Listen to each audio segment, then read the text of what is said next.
This show is brought to you by Nice Mug. Nice Mug is the only mug made entirely out of ice.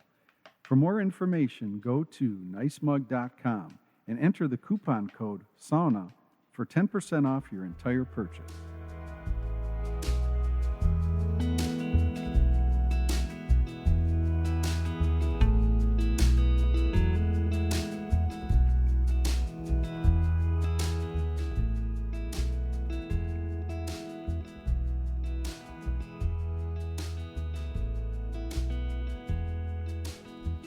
Well, hello, everybody, and welcome to the inaugural episode of Sauna Talk, the podcast in the sauna, about the sauna, and hopefully about a lot more. They say podcasts are great because they follow what's called the long form. And what is the long form? Well, it's when the person being interviewed is able to, ramble a bit with their answers. And I think the long form is great for the listener too, because the long form answers to questions help put the listener in a more mellow, contemplative, thoughtful place. And this makes us all feel good. So I hope you enjoy Sauna Talk. I just want to introduce Tom Rolando, our first guest.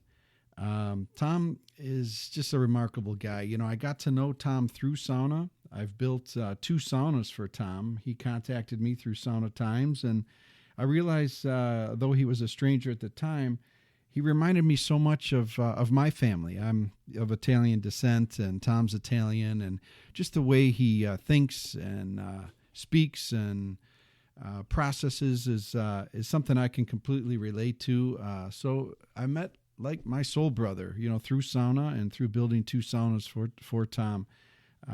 Tom's a remarkable guy. I mean, he started 10 years ago. He's been in the glue industry. He's a chemist and a chemical engineer by education and by trade. And he started 10 years ago. He switched jobs and started with a privately held glue company. And in 10 years, they've had a tenfold increase in sales, together with his right-hand man, the owner of Wisdom Adhesives, Jeff Wisdom. These guys have done remarkable stuff in a kind of a boring industry. They've made it exciting. And I tell you what, it doesn't matter what your day job is. I think there's just like great wisdom to be had with Tom and Jeff and the Wisdom Way and the philosophy and energy these guys bring every day to creating something of value. So that's in this episode, Sauna Talk. And I just am so pleased that we're able to sit on the bench with Tom and just hash out some fun things. So, hey, this is an experiment. I'm sure the recordings are going to get better over time, but I don't think an interview can get better than this first one. So without further ado, welcome Tom Rolando and Sauna Talk. I'm joined by my friend Tom Rolando, who we've been talking about getting together and a little sauna talk. And Tom, you're actually the guy that founded the term sauna talk. Yeah, sauna talk pretty much means the euphoria you feel when you're in the sauna. You come up with a great idea, and it sounds like it's the greatest idea of all time. And then when you get out of the sauna and you cool down, and later on you go, what was I thinking? That's the definition of sauna talk. That's a great definition, but I got to be honest with you. I woke up at like friggin' 5 in the morning because I got back from Mexico and I'm trying to readjust. When did you get back from Mexico? A couple of days ago. Yeah. But I was thinking about. Oh, you're still on Mexican time. Yeah. So I was thinking about the term sauna talk, and I would kind of throw in a little different mix to it. It's like real talk. And then sauna talk is way out there. And I think you need way out there thinking and talk to reach, to get somewhere in the middle, like somewhere out from normal and back from way out. But wait a minute, is a good place. If you could live in reality or live in sauna talk reality, where would you want to live? Wouldn't you want to live in sauna talk reality? No, I like that. Everybody's happy in sauna talk reality. Okay, that's a fair question. Name me one negative you've ever had in sauna talk. None, right? None. It's when you wouldn't sell your sauna shoes business to JW. That's the only time That's like the biggest negative you've ever had with Sauna Talk, right? Yeah, I mean, you know that's true. But that magical place between reality and Sauna Talk, midway between, is optimal place to be. Because you borrow all the best of the craziness and you balance it with like the pragmatic. You can move that bench over there, that backrest. Well, it's cold right now. Okay. All right. I'm good with it right now. So again, we're joined today by it's myself, Glenn Auerbach, founder of Saunatimes, and to my left is Tom Rolando. Tom is the Chief Operating and Technical Officer for Wisdom Adhesives, 5th generation, privately owned. Actually, is Wisdom Adhesives the largest privately owned adhesives company in the world, Tom? Yeah, actually, it would be two significant things. It would be the oldest adhesive company in the world, so established 1875, so it's 140 plus years, going on 141, 2016, and it's the largest privately held adhesive company in the world. So it's two big markers there. Yeah, really. Wow. When you think about it, you know. And Tom he's a family man, 2 kids in college. Yeah. Tom, you're a 218er by heart, and we'll talk a little bit about 218 here in just a moment.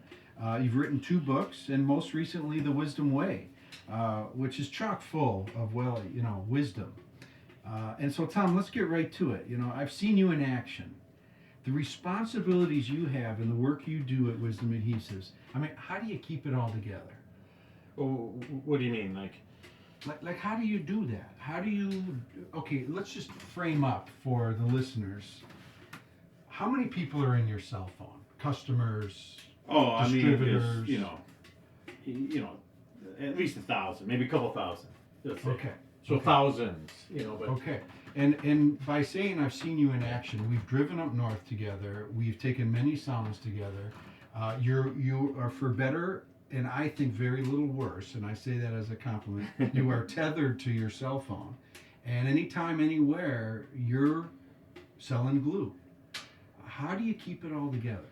Yeah, I don't know. It's probably not easy, but I think if it really gets down to have any kind of success, and it probably is maybe even for the younger generation people, have any kind of success, really, you end up doing what you're good at. If you do what you're good at, you'll be successful. So the moral of the story is just, if you're good at something, do that. And if you can find a way to make money doing it, have a job or, be in business or start your own business or, any or all of the above, you'll not only be, because you're good at it, so you're going to be happy doing it. If you're happy doing it and you're good at it, you're going to be successful. It's kind of like, I don't know if you could find a scenario where you'd say, look, I'm terrible at this, but I'm successful at it. Or I'm unhappy doing this and I'm successful at it. Well, or I'm crappy at it and I'm successful at it. To that point, the quintessential example are super high performance athletes. They love their sport. Yeah, right. Yeah, they're just, you could take an example. Okay, so take the inverse. Like I always say, try to find the exception to the rule. So find somebody who's successful, but they're terrible at it. So just take anybody, Warren, these are obvious ones, right? Warren Buffett. Well, what, is he a crappy investor? Most people would say he's like one of the smartest investors. And you could go along to any discipline, any walk of life, and I'm sure you would find the same thing. So when the phone rings, do your quick reaction, is it excitement, dread, fear, confidence? What hits you right away when that phone rings? Well, when the phone rings, somebody's calling you for a reason. Usually the reason, if they're calling you, obviously business related, they need something, they've got a problem they need to resolve, or they have an opportunity that they want you to help them with. So they're not calling just to chit chat. I mean, it happens once in a great while, but most of the time, business related, you got to get it done. So I find it easier just to get with it, get on with the task, whether it's good, bad, or indifferent. So answer the phone. Because if you react right away, and there's always a philosophy of, how quick do you really want to respond to things or be on top of things, and there's a balance. Mm-hmm. But generally, if there is a problem or there is an opportunity or there is an issue, if you respond right away, you generally have to be. You only have to be about half as good as you would be, as if you waited and then responded. Well, then I think the expectations grow. And the problems multiply. And the problems multiply. Like, that fucking wisdom adhesive. Yeah, they don't answer the phone. They don't answer the phone. And then you get, there can be things that go on that are out of your control. And yeah, sometimes it's not good to always answer right away. And you might have to just, answer and I'll get back to you. I don't think there's anything wrong with that. But just responding. Because I think if you turn it around, so I'm in the, fortunate or unfortunate position of having to be both, selling and being sold too. So material people sell to us, I deal with that, and I also sell. So I know what it's like to be on both ends of the stick. So yeah, when you call someone, usually you're calling for a reason. You're not calling just, hey, what time's golf at? Because you're going to already have that arranged. You're going to remember that. Right. But back to my question though, I was speaking, and that's great. But how about you personally? Like personally, how do you avoid anxiety about too much on your Well, plate? no, I don't know. I mean, I think it's something that's always going to be there. So if you learn to live with it. The older you get, the better you are. Again, it goes back to if you're doing something you like and you're good at it, it's a lot easier. Yeah, I still think you're going to have anxiety. You're still going to have, ups and downs. There's no question about. I don't know if you can eliminate that, and in a personality that's maybe like a type A personality. I think that comes with the territory, and I don't know if you're ever going to change that, but maybe you learn to live with it. Mm-hmm. But if you do these things and you're successful at it, it makes it a whole lot easier. Makes me think of someone quite famous, a speaker, a public speaker, and I want to say somebody like Jay Leno. I think it is Jay Leno actually, who revealed that he would literally throw up before going on stage. Did really? I think it was. I think him, he's but- funny. I've seen him a few times in Yeah. live. He's funnier. I He mean, on is. TV, he's better in live than He on is. TV. Yeah. I saw him Funny. recently live as well. Did Yeah. you? Yeah, he's Yeah. a funny guy. Let's go way back, Tom. All right. Let's start this whole little chitter chatter. You grew up on the Iron Range. Yeah. And there may be people listening in Australia. Hey, there was this wonderful guy from Australia who just chimed in. Oh yeah, that's right. Yeah. So Saunatimes has that global reach. we do have a global reach, Yeah. and for those listening globally, tell the folks about the Iron Range and specifically International Falls, and paint us a picture of coal. Well, okay, so the Iron Range. Yeah, it's really iron ore. So not coal, but iron ore. That's why they call it the Iron Range. Now, Iron Range is really the biggest part of the Iron Range. It's in north central Minnesota and extends from basically the Arrowhead region, which is the beginning of what's known as the Boundary Waters, so the Duluth area, more or less up to International Falls. And you could argue International Falls is on the very, very, very tip of the Iron Range, but that's all kind of in one area. And really what it stemmed from was the manufacturing age, the steel age, the donning of steel, what was used for everything, locomotives, automobiles, and there just happens to be a rich source of iron ore, which gets converted into steel, and it's the raw materials up on the Iron Range. So and there's a port in Duluth. which brings basically that. they mine it, and they strip mine it. So they dug these big, huge pits on the Iron Range. They're the size of gigantic lakes.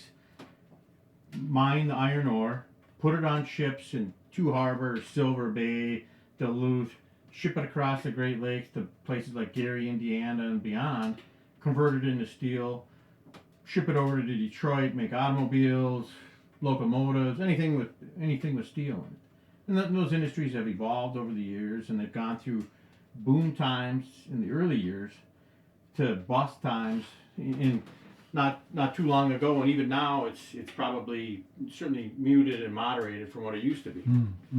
And you grew up, I call you an International Falls resident, right? You grew up in Eveleth and a little time. Well, yeah. So I was born in Virginia, Minnesota, lived in Eveleth, so right in the heart of the Iron Range. And my dad, he was from the Iron Range. He grew up in a small little town just on the edge of the boundary waters, or right smack dab in Ely, Minnesota. And his father ran a resort or outfitting, right? Yeah, his father was a guide. Yeah. So basically, he had about like 3 or 4 boats, caught minnows, fished and hunted for a living, and that's what they ate.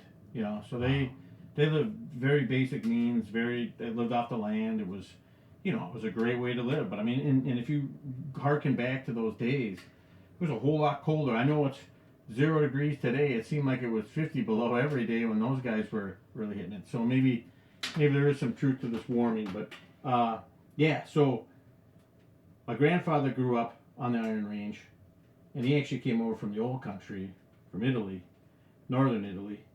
And then my dad kind of took that up, and he carried that passion when he moved from Ely to the Iron Range, and you know, up to International Falls. And you know, the guy's been an outdoorsman, a hunter, and more than anything, a walleye fisherman for his entire life. So 80, going on 87 something odd years, the guy fishes 150 days a year. Just when it's on open water, that's not counting ice fishing. So it's like, and he's not just wetting a line. He's out there humping it, you know. So it's so yeah, growing up on that. And how old were you when you moved to International Falls? You know, I'm sure I was like 3rd, 4th grade. Mm-hmm. So lived in Evelyn, born in Virginia. We'd bounce around a little bit, but basically on the Iron Range. And then up to International Falls, and then, you know, graduated high school from there, went on to school in Duluth and North Dakota, ended up working in the Twin Cities. And you went from cold to colder to cold to cold. Yeah, so it's always been around. I mean, you know, if you relate it to sauna, I've probably been around saunas my whole life, but not really, you know, noticing them more than just, you know, they were always there. It was kind of like hunting and fishing. Right. Took it for granted. Yes. You know? It was part of the interwoven in the you culture. just did it. That's what you did. Yeah. You know, that's what people did. Yeah. So International Falls, it does have this halo claim to it as the coldest spot in the continental United States. So they even Frostbite Falls. If you go back to the cartoon, the Dudley Do-Right, Rocky and Bullwinkle, that's all based on Frostbite Falls. It's got a loose connection to International Falls. In fact, the Rainy River Community College, which is the junior college in International Falls, they actually have their mascots are Rocky and Bullwinkle, and they tout themselves as, you know, the Frostbite Falls. Yeah. In reality. And that claim actually brought some commerce to International Falls. I have a memory of the testing, the Die Hard. Yeah. They still have it. They have a whole group that does that. Mm-hmm. That it's, you know, I think it's company funded, it's government funded, it's privately funded to do all this cold weather testing of products and services that, you know, to make sure they work in cold weather. Yeah, and growing up, I remember the commercial, and I'm pretty sure it was the Die Hard battery. The Sears Die Hard even works in International Falls, Minnesota. Yeah, and there's the car sitting on a frozen lake. Right? And of course, mine probably didn't start. Yeah.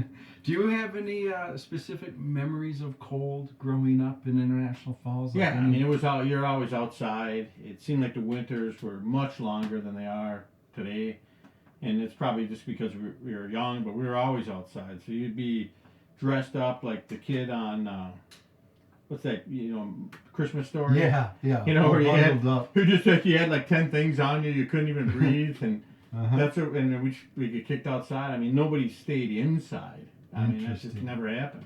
You know? Yeah, and what's odd to that is clothing technology has improved so much. Yeah. I mean, granted, a wool sweater is a wool sweater, but you could kind of maybe make a point that people are softies today about cold. Yeah, I mean, I think, you know, somebody might have, like my grandfather probably had the old wool jacket and some, you know, insulated underwear, and that's, you know, they wore that all the time. And now I think technology's gotten a little better, but, you know, I don't know if people are any warmer because they're not as hardy. So I think you have a good point there, you know? Yeah, well done, yeah. So let's dive into how we met, Tom. Tell us your story of our connection and how sure. So I was in the market and I'd thought about this for years, to build a sauna and build one, my house in the Twin Cities, and I just, you know, I always wanted a sauna. I figured, well, you know, I'm not really sure what to do, and I looked on the internet and researched it a little bit, and you decide, hey, I didn't want the electric sauna, the infrared sauna. I wanted a true Finnish wood burning stove sauna. And then from there, I didn't know what it would look like or how it would look like, but I figured, hey, if you could start with the base and then build it to whatever it could be. So I looked around, and there actually isn't a ton of guys that make wood burning stoves for saunas. I mean, there's maybe just a handful. And I ended up finding one. It was the Kuuma stove. The gentleman out of Tower. I figured, hey, not too far from Ely. I mean, look, if they know, I mean, which certainly within the state. Maybe some guy in Upper Michigan, might know better. I don't know. But some guy in Tower, he's going to know how to build it. So I called him, and he said, hey, he's got a perfect one. I said, great. And he said, you can come up and get it, and you can use it. You can build your sauna around. I go, whoa, wait a minute there. I said, I'm not a very handy craftsman type of person. I just, that's the sauna, that's the furnace I want, that's the stove I want, that's the fireplace I want, but I need someone.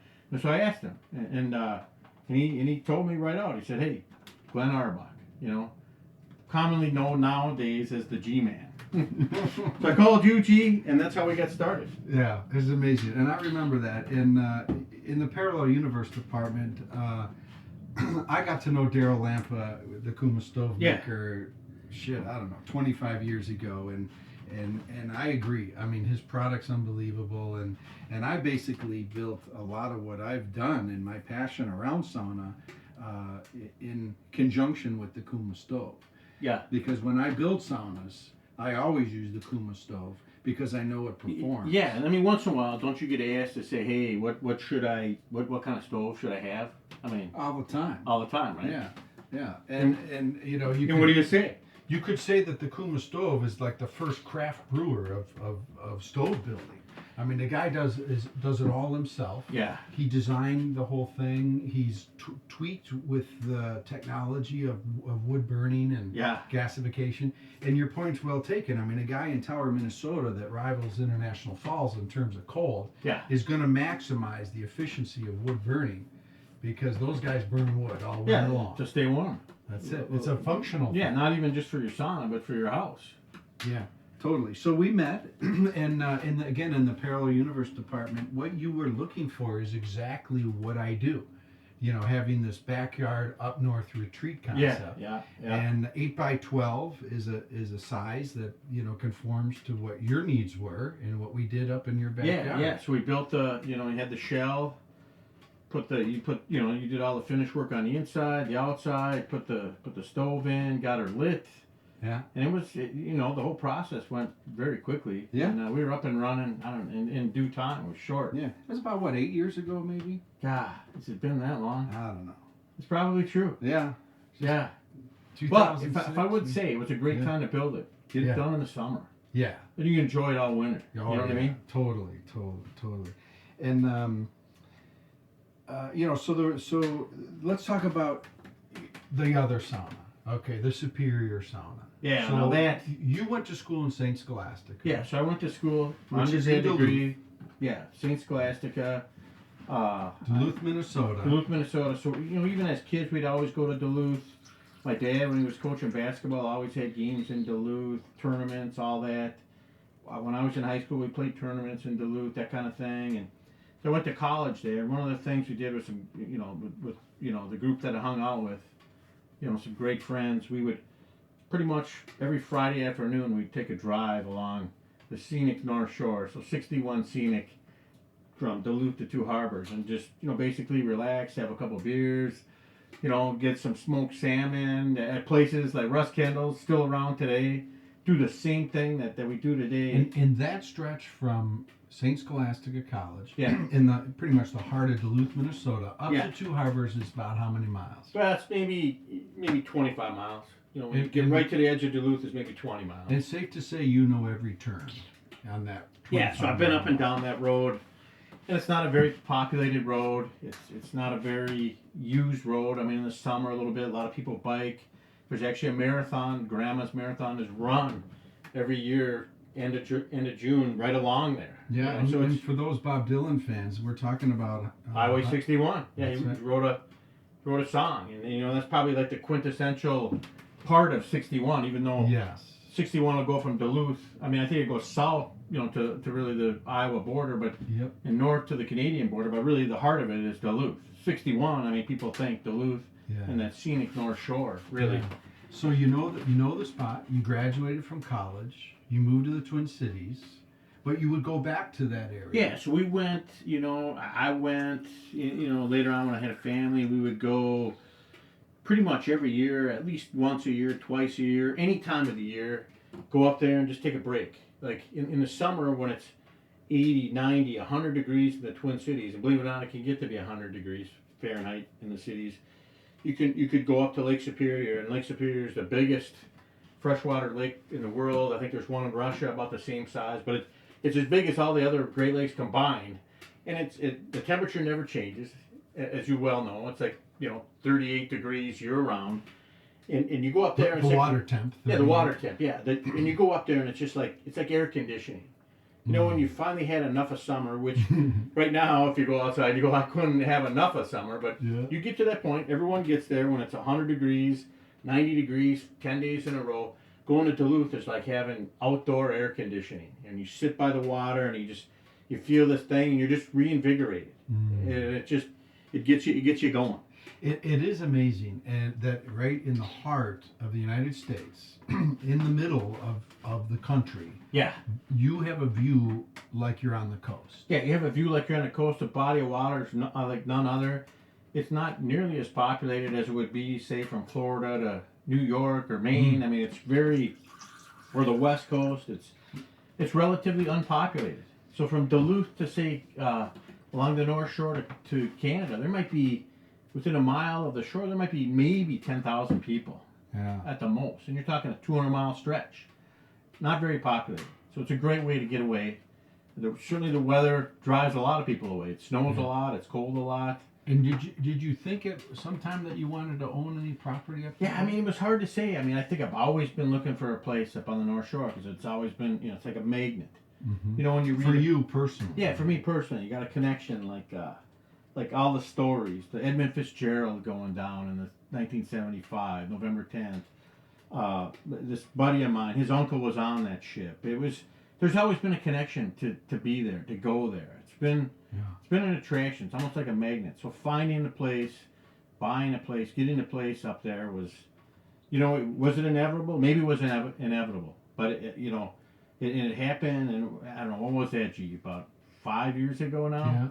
Yeah. About 5 years ago. And you had known the property that you ended up buying. Yeah, so I had seen it. A lot of, if you go do the North Shore a lot, there's some places that are for sale a lot, or for sale for a long time. People, in a way, they tend to overvalue the property because I think to them personally it's worth so much. Yeah. But to a market, it's probably not worth half that. You know what I mean? Yeah. And so I think the change of hands of ownership up there, it doesn't happen all that much. There isn't that many houses.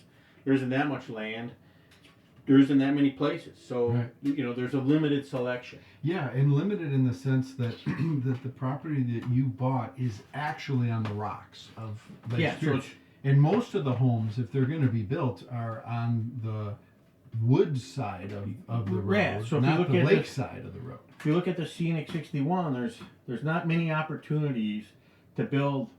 So 61 hugs the water all the way from Duluth to the two harbors, and I mean, and beyond, all the way to Canada. All the way to Canada, but particularly that scenic portion, that 20-mile stretch where it's basically there is not many opportunities to build it right on the water. I mean, you can be across the road and you're not far from the water, but literally to build on the water, well, that's what this particular place was right on the water. I mean, right on the rocks, right on the water. You can have it be 45 degrees on a summer day or a spring day by the water, walk out the front door, which would be on the roadside, and it might be 65.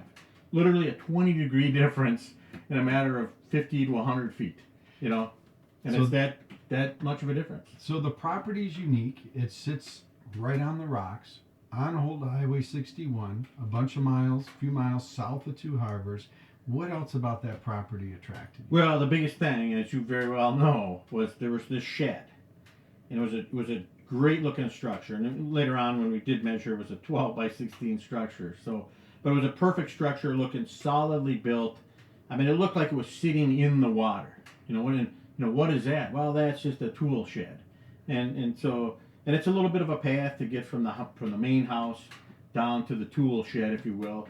But it had great bones. You opened it up. You were 10 feet from the water. You had a deck, had doors. You open it up, and the footings were solid and all that. And I also remember a question. Yeah. Sorry to interrupt you, but do you think you would have bought that property without the shed? Yeah, probably not. Probably not. That was like an immediate attraction. You go, okay, now you got this escape of a place to go, and now you got an escape within an escape.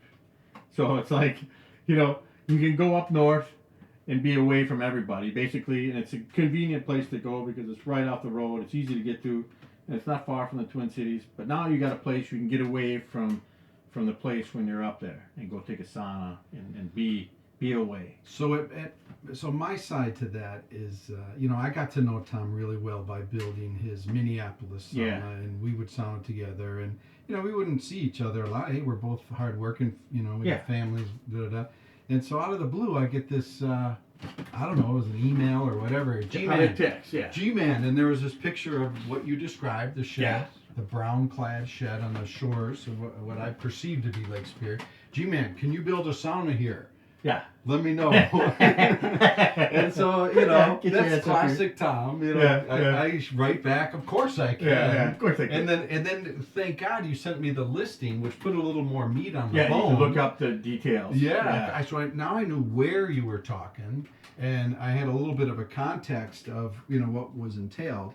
And I believe you closed maybe, I want to say on an October 1st or something. Do you I remember it well. Okay. Ran into the place like September 15th. Was closing day. Actually, like September 14th. September 15th, bought the place. Month later, exactly 30 days later, closed on the place. So Okay. October 15th, you were in there that evening of October 15th, starting to, Yes.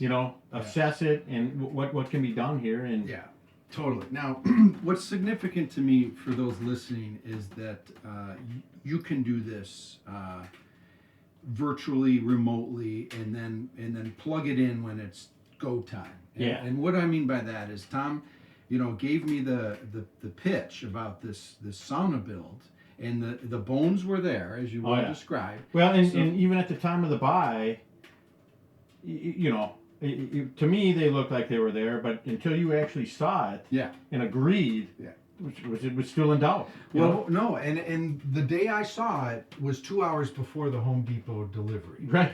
And I used your eyes when you were up there. I think you were at we were taking some measurements and. Yeah, you were there to do the inspection. And it was you're right. The inspection was like just a few days before the. Yeah. Right, and a few days before, I was putting together the building materials list, and then the phone connection up there spotted. I remember having this very, quick, rough and tumble phone conversation where you were the eyes and ears for giving me some information about, hey, are the studs 16 on center? What does the foundation look like? Da, da, da, da. I mean, we were rolling the dice and we were working with the information at hand. But I put together that building materials list, and like you say, I set up delivery for September 16th. October 16th. Or October 16th. Yeah. Good, yeah. Good. And we were fortunate. October 16th on the North Shore there could be 3 feet of snow. Yeah. And it ended up that fall. Yeah. I mean, we were blessed that fall. It was like, great and weather. It was great for you because you got to hear about progress, but it was wonderful for me because I was the guy up there with my table saw on a deck, and I was prepared for gloves and and it ended up being not too bad. Magical. As a matter of fact, for those listening, Tom's Lake Superior Sauna Build was the foundation, and is the foundation for the photos that accompany my Build Your Own Sauna ebook. The ebook, right? It was such a magical build for me, and you're right. You're up there in Escape, and I'm up there at Tom's Lake Superior place, totally free from distractions, and I was able to focus on the building process. And I had no idea that I was going to write an ebook at the time. Yeah, you were just trying to get it done. And I felt this pull to document the process. I mean, okay, so it was done in a number of phases, which obviously phase one, get the hot room done. Correct. And I remember October 16th, you're getting material, you're starting to, shape the entire sauna structure, but particularly the hot room. Within 2 days, maybe 2.5, I'm calling you, hey, I'm in Hinckley, light the sauna in about a half hour. The pressure was on. The pressure was on. And you hadn't even had the stove wasn't even in at that point. Well, I thought of this morning. The stove we used was also fortunate because that stove was recycled. It was a barely used Kuuma wood burning sauna stove that I had taken out of my mobile sauna that I had sold to these folks that wanted it converted to electric. Oh, that's right. Remember that? Yeah, and the beauty of that is the stove was broken in. So it broke. Yeah, we didn't have to break in the stove. Yeah, and for those buying a sauna stove, it's very important that you run the stove a good building temperature. It's going to take 24 hours. Yeah, you don't want to just fire it up, right? No, you have to burn off paint and get it seasoned. So, but what else is important about that phase one that deserves note is Tom and I designed that sauna from the hot room out. Yeah. Phase one, hot room. Well, and then, okay, so, in totally, other than deciding on an idea, making the specs for that, everything was by, we put a lot of effort into just sitting around and feeling it. Yeah. So everything was a feel. Yes. So one thing would get done, let's feel how this goes. Let's take a sauna. Let's pretend we're sitting in the changing room. Yes. Where would we go next? How would it look? How would the decks look? How would we do all this? And it evolved into like a number of phases. Totally. And still, forever a work in progress. Right, and it's the journey, not the destination, that gives us such joy about being up there. Yeah. I think the day it's done may be the day we die. Yeah, I mean, if you look at it now to the naked eye, someone would come in and say, well, yeah, this is a perfect sauna. It's the greatest sauna. That's how you and I both feel. It's like got a great hot room. The changing room is the alcove, all the finishing touches, then the outside deck, the wraparound deck, the path that leads down to the water, all that, it's just top notch, first rate. I mean, there is none better. But every time we sit in there, we think of a different idea, a tweak, an idea, a down the road thing, an extension, another way to look at it, and that's half the fun. Totally. And so the lesson that I would like to share on that is don't feel a time rush to building that's a great point. Your dream, your sauna dream. It may not even be sauna. Don't feel a rush to pursue your dream. G-Man, let me give you the greatest thing that'll happen though. So don't feel rushed. That's probably from a builder's perspective, maybe the number one thing. Like, don't feel the need to rush. Maybe the only thing that was rushed, and not from a craftsmanship, but just was to get the hot room done so we could take saunas. That's right. And everything else, it didn't matter. Like putting the lights on, the benches, everything. Yeah. That was like, we had time then to enjoy that. In the show notes, I'm going to try to remember to put a link to a photo, and I think I even wrote a post about it, and it's Tom's door handle. The door handle, yeah. To the hot room. Yeah, well, it's still the handle was like a functional handle, but certainly not a finish handle. A couple of scraps. And G-Man, you promised me you were going to finish that. Well, it's the journey, isn't it? Okay, so G-Man. But that's from let's say, a builder's perspective, so the do-it-yourself guy. Yes. So now, coming from the perspective of the guy that enjoys the sauna, and anyone who's ever been in the sauna, the Superior sauna, would totally agree with what I'm about to say. And that is yes, taking the hot room sauna and getting hot, and, sweating and getting all the impurities out of your body. I mean, that's why we live, right? That's why we live for sauna. Yes. But little did I know that the greatest thing about taking a sauna would be not actually in the hot room getting hot, but actually sitting in the changing room getting cold, cooling down. Became the best part of any sauna that I've ever taken, and by a good margin, by maybe 2-1. Much more enjoyable to be in the changing room after you've taken the hot room sauna and cooling down in a robe or in a hat or just in your towel or whatever method you use to cool. And I never would have known that without that changing room. That's a very critical point. Now, when you kind of peel the onion back, or just take a look at this whole sauna thing, Yeah, from afar. yeah, Okay, you stop 10 people on the street and you say sauna, right? Sauna, Yeah. sauna. Immediately, 10 out of 10 are going to think hot room. That's a sauna, right? yeah. That's all they're thinking about. Yeah. And even, we've looked at some of the best saunas on the North Shore or in other places. And what do they have? They have the great hot room. And the change room, if they have one, is like an afterthought. Yep.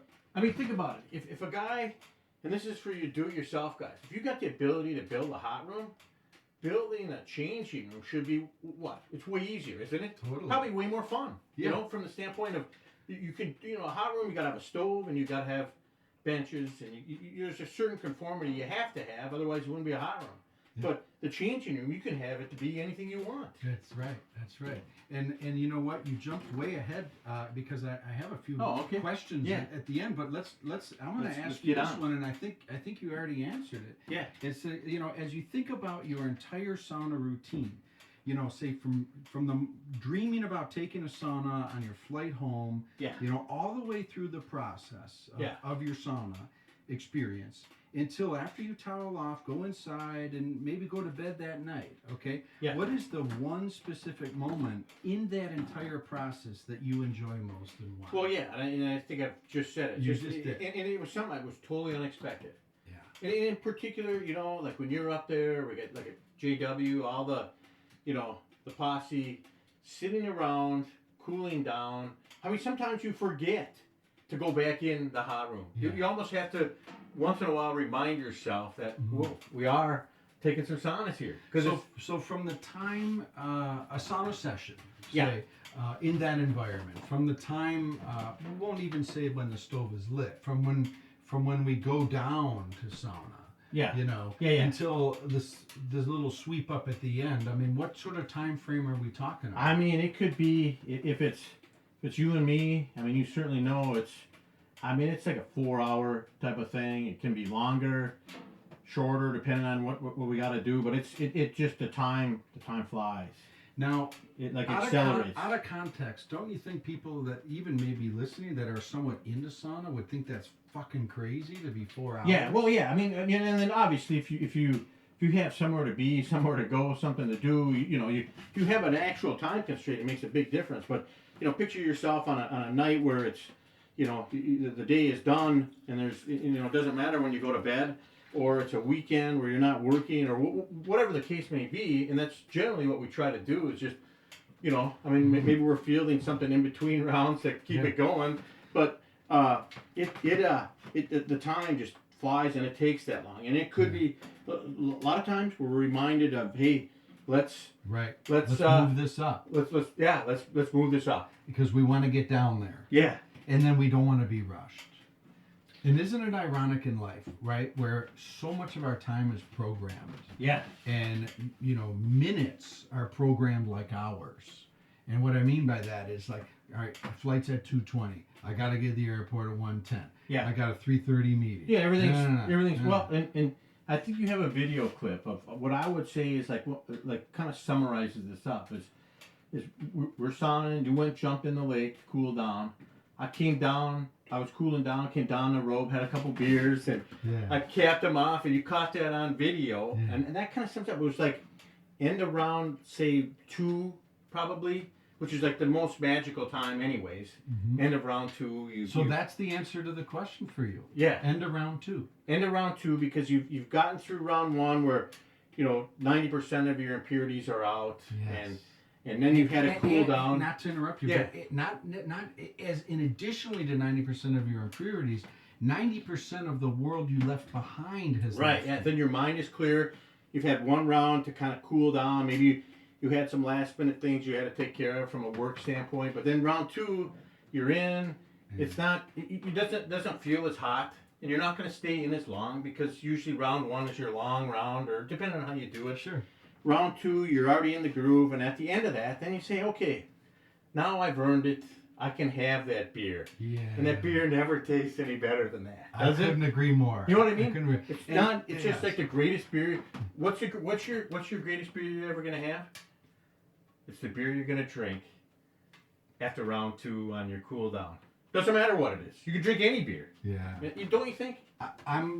I'm so there with you, and from beer, from an alcohol drinking in the sauna perspective, there's a full range of folks. What we can do, Yeah, I know the Russians like their vodka. Well, yeah, of course, and so for the guy in Russia, he's probably having his greatest vodka after round 2. You know what I mean? Right. But there are people that I know, like, I'll leave names out. Maybe they'll be on future sauna podcast. But some people I know like to drink in the hot room. They like to show up with a drink. Yeah, sure. Hand. Yeah, whatever floats their boat. Yeah. Whatever floats their boat is great. But I think you and I are really aligned about that. Oh, yeah. No, I mean, in fact, I would encourage those that don't drink. I mean, that don't drink beer while they're sauning and they wait till it's all over. Or those that show up with a beer, to try the after round 2 method on when they're totally utterly relaxed, and just tell me, does that beer taste any better than you had it before, or if you waited? I personally like that theory as well. That method of no beer until end of round 2, because I like to hydrate a lot. Like now, each of us in this sauna, we're in round 1, have a 32-ounce jug of water, and I don't know about you, Tom, but I try to get mine done. My 32 ounces of water, I'll finish it at the end of round 1. Yeah, no, I mean, I've taken a lot of sauna, still learning really how to properly hydrate. But drinking water before, and then, like, you'll hear all these sports medicine guys, if you're going to, you should be doing it days before, So it's interesting. Yeah. But no doubt, the more water you drink, I think it's just better for you. Ready for a little water in the box?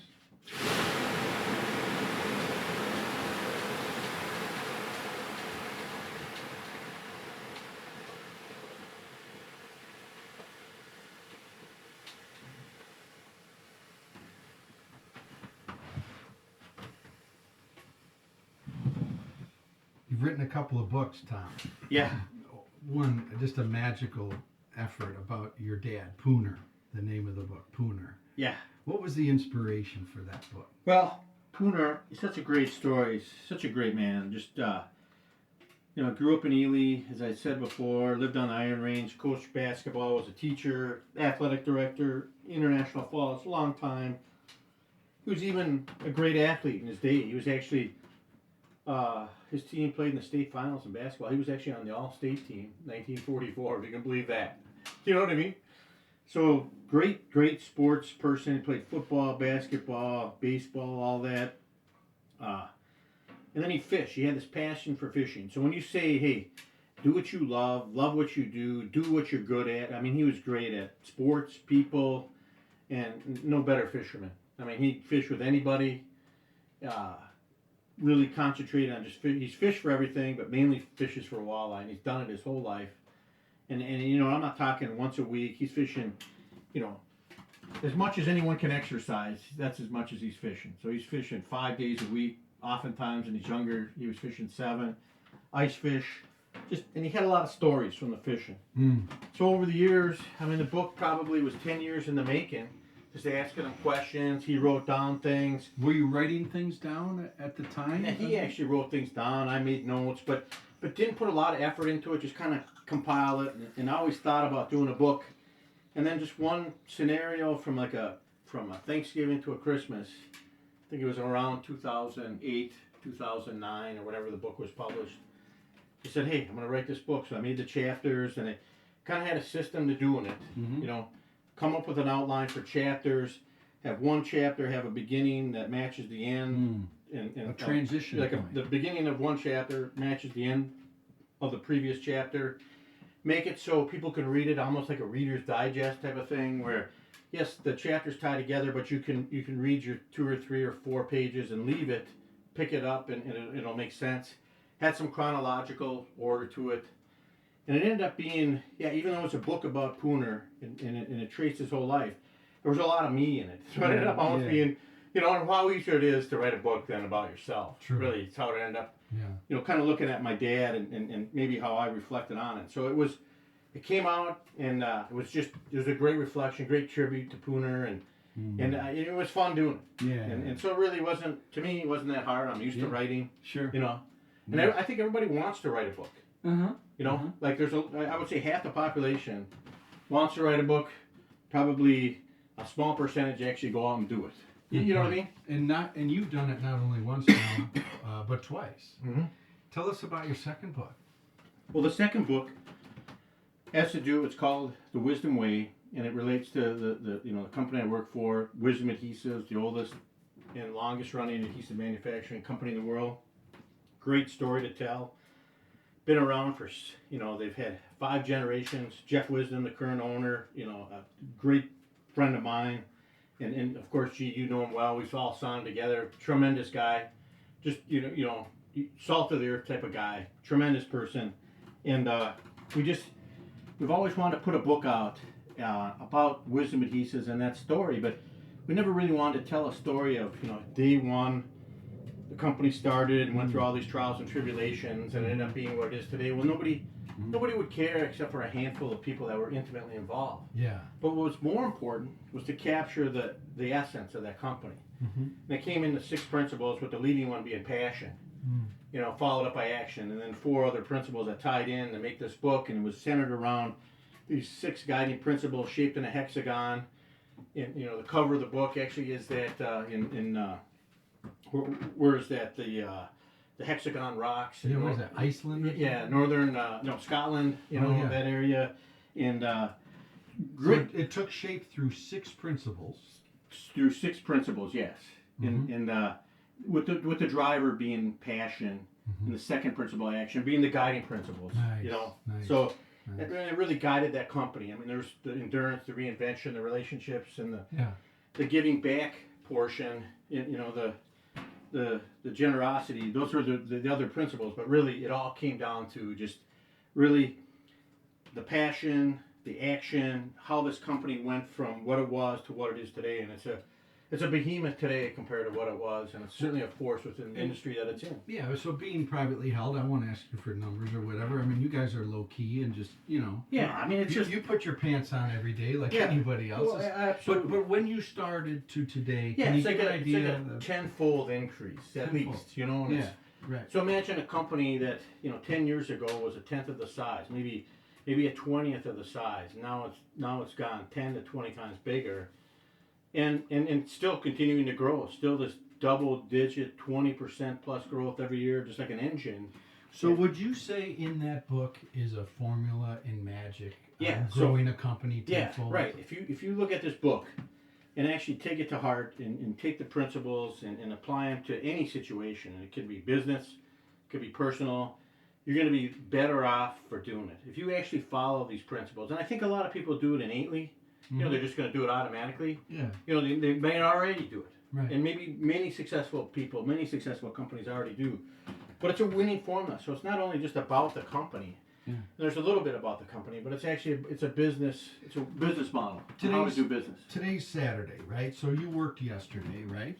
Of course. Okay. So how about an example in the last 24 hours of a page or a chapter or a principle that you used very recently? Well, I think it's every day. It's like having the passion just to get up. Like a specific example. Well, I mean, it's if somebody like yesterday, I think there was an opportunity for a particular customer that had an opportunity, and I won't get into the specifics of to bore everyone with it, but they needed material right away, and in order to work that through an organization, you have to have not only people that are going to do it, but people that are going to be able to direct that and get it done, and we certainly have that. So we have what we call a flat organization.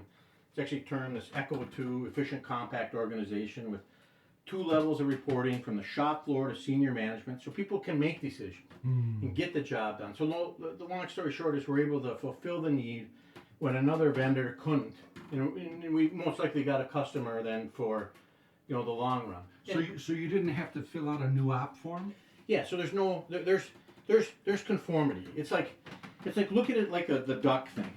Like to the outside, the company is going to have this certain image, and it's going to act a certain way, and it's going to perform a certain way, and that's always going to be that way. But under the water, that churning or gliding, or whatever needs to be done, that's what's going to happen, and that's really the wisdom way. Did you make that up, that duck metaphor? Well, I mean, I think people have used the duck metaphor before, but it fits perfectly with the wisdom. I mean, it's like so behind the scenes. I think it's in the book. Page 57, G-Man. Under the water, things are churning fast. Okay, so G-Man, look, if somebody has a problem, just read the book, and there's the answers in there. You can find the answer. Doesn't matter, whatever it is, you'll find it. In preparing for this podcast, I did go on Amazon, and I know that book is available there for $49.95. Yeah, it's not that. I think it's even. There's two ways to get it. I think it's like $25 on Amazon, or just call Wisdom Adhesives. They'll send you a free one. So after this podcast, I will try to put a link. Just put a link.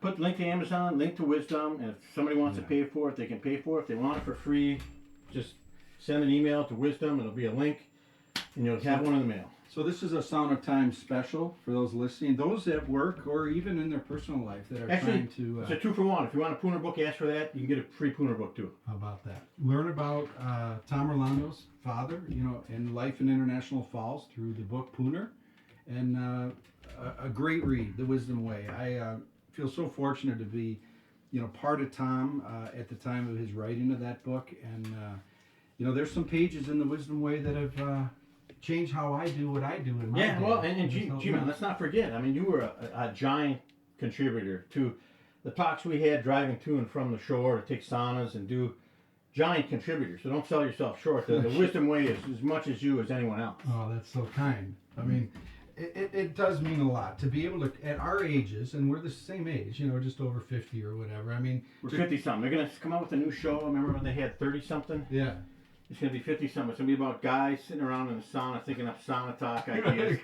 And we're going to combine it with, what's the show, the Shark Tank? Yeah. It's that whole idea. It's going to all fit into one. All right. Well, you've heard it here first. Early January 2016, Sauna Tank could be coming to a theater near you. Yeah. There you go. Well, this has been a great round one. And are you going to head out?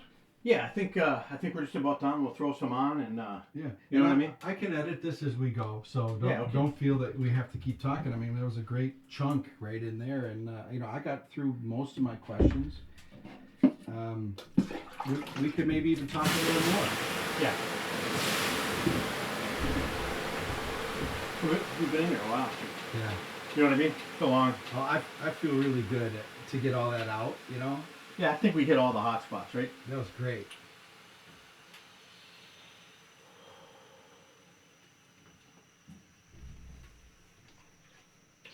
Does it feel like home in here? I love the benches. Yeah. Like in your internally, does it feel? Yeah, no, comfortable. I've been in. How many times has sauna? Maybe not quite even a half dozen here, but a few, right? Yeah. Does it feel any different? Yeah. Well, you got the benches now, or you made the bigger benches, which these are the forever will be the Superior stadium seating. Well, you know what I mean? Superior was the catalyst for me to change these benches and your Minneapolis benches. Yeah, I mean it's just like this is it. This is what you do. What are you checking there? Well, I just got this Fitbit, and I was doing who's the guy that did the heart rate thing?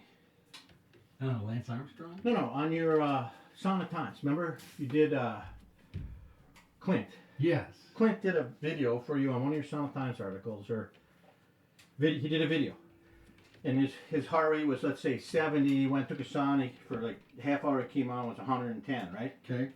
So when we started here, I was about the same, about 70, maybe 75. I was walking around a little higher, maybe. Yeah. And now it just said, I was just looking at it real quick. It was 111.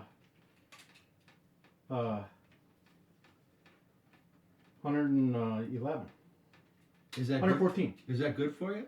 Well, I think, yeah. Now it's almost like you're getting some aerobic workout from the heat.